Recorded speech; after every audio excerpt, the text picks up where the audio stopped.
और कभी कभी आपके रात को एक्सरसाइज होगी, आपको बोलेंगे कि ठीक है शाम को 6 बजे कि ठीक है थोड़ा रेस्ट कर लो करके 2 घंटे का, जहाँ आपको रेस्ट का टाइम दे दिया आपने, फिर आपको बोला यार भगवान रेस्ट कभी नहीं होना चाहिए करके, क्योंकि आज आपको पता है मुझे शाम को 30 किलोमीटर का रोड मार्च होगा, वो भी 28 kg, तो रेस्ट तो होना ही नहीं चाहिए।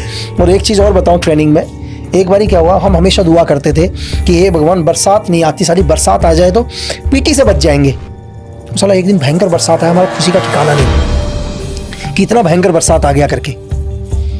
तो उन्होंने बोला कि विसल बजी, हमने कहा विसल बज गई यार, फिर भी साला इतनी खतरनाक बरसात हो रही है ना। तो हम भी चले गए भाई, बोले भीग के तो वैसे हो गए। तो इंस्ट्रक्टर हमको बोला क्या हुआ, तो बोल तो कुछ भी, कोई कुछ बोले तो कुछ नहीं, बोला बरसात। बोला युद्ध होगा तो क्या बरसात के कारण युद्ध रुक जाएगा? उसी बरसात में उसने कराया, ये लगा लो। अब वो बरसात रुकने का नाम नहीं, हमारे पास जूते नहीं दूसरे, अब हम ईश्वर से दुआ कर रहे हैं हे भगवान बरसात रुक जाए, क्योंकि हमारे पास तो 4-5 जोड़ी जूते हैं ना, हमारा सॉक्स सूख पा रहे हैं ना जूते हमारे सूख रहे हैं। अब हमारे को उन्हीं गीले जूतों में दौड़ना पड़ रहा है, उन्हीं सॉक्सों में दौड़ना पड़ रहा है। तो एक दिन मैं हो गया परेशान बहुत ही ज़्यादा। ठीक है, एक इंस्ट्रक्टर हमेशा ही पूछता है किसी को कोई प्रॉब्लम, तो मैंने उस दिन बोल दिया सर प्रॉब्लम करके। बोला 1 कदम आगे आ जा, मैं 1 कदम आगे आया सर, है ना। बोला कमांडो क्या प्रॉब्लम है तुझे? मैंने कहा सर मेरे एक्चुअली अगर आप भी 6-7 दिन कंटिन्यू गीले जूते या गीले सॉक्स पहनोगे तो आपके पैर बिल्कुल खत्म हो जाएंगे नीचे से, है ना, मतलब दर्द के मारे पूरा। मैंने जूते जल्दी से खोले, मैंने कहा सर ये प्रॉब्लम हो गई करके। तो मुझे बोला तुम बेंच पोजीशन हो जाओ, मैं बेंच पोजीशन हुआ और बाकियों को बोला कि उसको टच करके आओ, बाकी टच करने।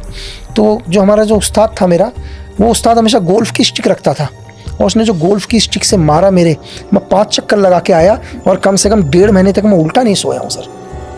मैं 1.5 महीने तक ऐसे ही सोया हूँ, वो मेरे दर्द के मारे में ऐसे सोता तो जलन होती बहुत ज़्यादा।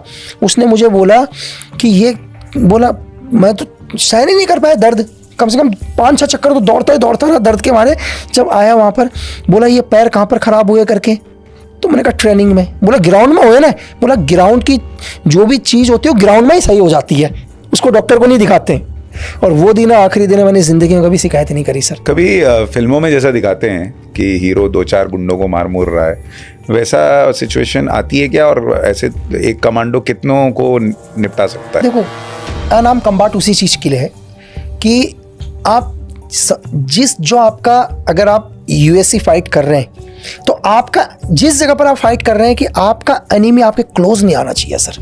ठीक है, और दूसरी चीज़ लड़ाई का क्या है कि जहाँ से आपका एनिमी का स्टेमिना खत्म होता है ना सर, वहाँ से आपका स्टेमिना शुरू होना चाहिए।